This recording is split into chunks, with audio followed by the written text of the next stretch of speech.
The federal government avoids a shutdown this weekend thanks to new Speaker of the House Mike Johnson, but at what cost? Tonight, I'll share a new burden laid at the feet of the American taxpayer, and it's costing you more than 4 Ukraine-Russia wars combined. President Biden begs China's President Xi Jinping for time and attention, and Representative Tom Burchett says former House Speaker Kevin McCarthy sucker punched him in his kidney earlier today. Thank you so much for liking and sharing these videos. It really helps me out. So thank you so much. Now, earlier today, I released a very rare interview with radio host Dr. Michael Savage.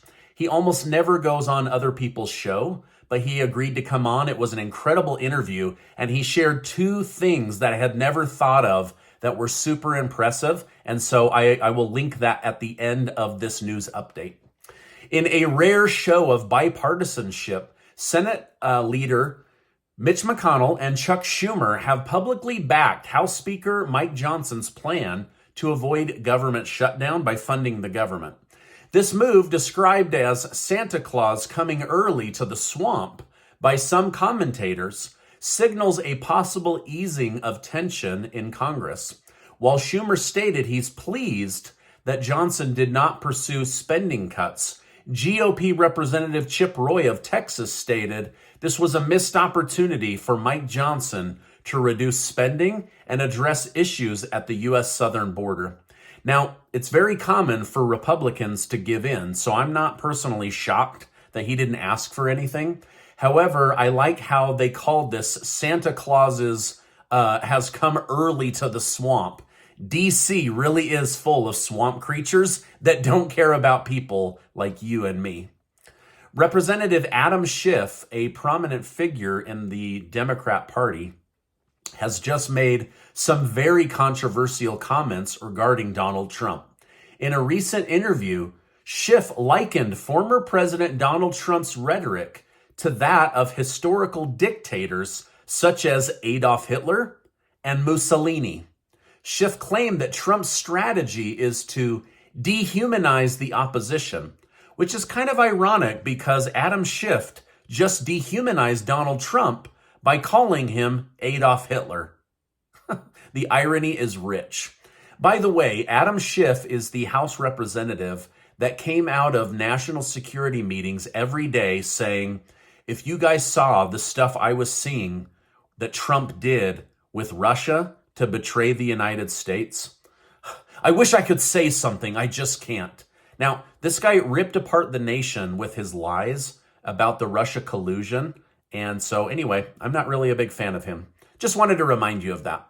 Now, the House of Representatives has just rejected a resolution to impeach Homeland Security Secretary Alejandro Mayorkas. The resolution was originally introduced by GOP Representative Marjorie Taylor Greene after 2 of her constituents were killed in a car crash involving human smugglers that had illegally entered the country. Ultimately, the measure was shot down in a vote of 209 to 201, which was surprisingly close. However, due to this decision, as well as Johnson's decision to delay spending cuts, it does appear that there won't be any changes to improving the crisis at the border. Now, again, Republicans giving in and not doing what they said that they would do. This guy needs to be impeached. 8 million people have come into the country because of him. By the way, it was revealed last night that all the illegal immigrants coming into the United States will cost American taxpayers $451 billion a year just for medical treatment and housing options. To give you a little bit of context, that's more than 4 Russia-Ukraine wars combined in a single year. This truly is the land of opportunity, just not for American citizens. Sorry, guys, I hate to be the one telling you these truths. With the clear divide, tensions were raised to new levels in Congress, while some threw verbal insults and fighting threats back and forth. Republican Representative Tim Burchett has accused former House Speaker Kevin McCarthy of sucker punching him in the kidney. Now, McCarthy responded by saying, I didn't shove or elbow this guy. We were walking in a tight hallway. So I guess it was a tight hallway that made him hit this guy right in the kidney. Wow. But Republicans are not the only ones divided. A new report shows that some Democrats are considering a shift away from the current economic policy known as Biden economics, after polling data suggests voters hate it because they're running out of money. Of course it was a terrible idea and you should pivot. You should also help the American people. Anyway, sorry, went off on a rant there. Now, this revelation came after Jonathan Martin from Politico interviewed dozens of Democrat voters.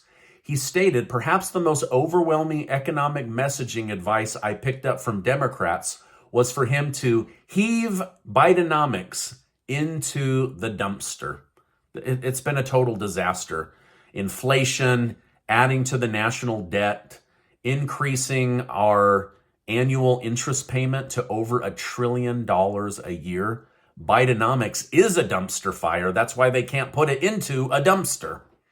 All right, in international news, back in Gaza, Israeli troops are preparing to dismantle a large tunnel complex beneath Shifa hospital, believed to be where Hamas is operating some of their military outposts. While leaders of Hamas have claimed that the hospital only houses the sick and injured, Israel says they now have reason from military intel to believe that Hamas is actually running military operations underneath this hospital. Unfortunately, current reports suggest that many people have died inside the hospital because Hamas militant leaders are not allowing Israel to get in with supplies, fuel, saline, blood, things like that. And of course, they're blaming Israel, saying, look, Israel is letting people die, but it's them that are in fact blocking it. So not only do they use their people as human shields, they're also blocking Israel's supplies from getting to those people that they need as future human shields. It's really sad. Listen, I am not blind to the fact that Palestine is going through crap right now. I'm also not blind to the fact that Israel is, lots of war propaganda. So both sides are, it's just a horrible situation. I hate reporting on it. Now, while some believe speculation like this is unfounded, the reality of the situation says otherwise. For example, Israel just uncovered concrete evidence of a Hamas headquarters underneath a children's hospital in Gaza. Now, according to NPR, Israel's Rear Admiral Daniel Hagari detailed the situation, stating, underneath the hospital in the basement, we found a Hamas command and control center, suicide bomb vests, grenades, AK-47 assault rifles, explosive devices, RPGs, and other weapons. Now, on the international stage, President Joe Biden is reportedly seeking to establish more open lines of communication between the United States and Chinese military leaders. The initiative is aimed at reducing the risk of a misunderstanding that could erupt in conflict between the two great superpowers. Now, to me, this seems like a pretty big shift in power dynamics, not with the United States being in control, but basically the United States begging China for time and attention, right? Just give us your stuff. We don't need your time and attention, but here they are. They're begging. Give us your time. Give us your attention. Now, finally, in a controversial statement, a UN official by the name of Francesca Albanese has dismantled Israel's right to self-defense as non-existent, accusing the nation of war crimes. Peter Wytham, the head of Australia's Jewish body, responded to these statements by stating, did Miss Albanese expect Israel to simply sit back and allow Hamas to continue its murderous rampage in Israel unimpeded, or to return to Gaza and regroup for repeat attacks, as its leaders have openly threatened? So again, this is a horrible situation where Hamas continues to threaten Israel, and Israel, in attacking, is killing innocent people. It's really bad. Now, Ukraine had a win today. They hit one of Russia's larger gunpowder warehouses with a kamikaze drone attack. The attack was unexpected, but was a direct hit on the weapons maker. And so just wanted to let you guys know what was going on in the Russia-Ukraine situation. Now, before you go, I want to remind you that you are amazing. I really appreciate you stopping by. There's a lot of places to get your news. If you would you give this video a like and hit that subscribe button if you're not already subscribed? Now, right here is the Dr. Michael Savage interview. It was incredible. Go check it out. He rarely goes on other people's shows. Also, this was a really great video. Thank you so much, and I will see you on the next video.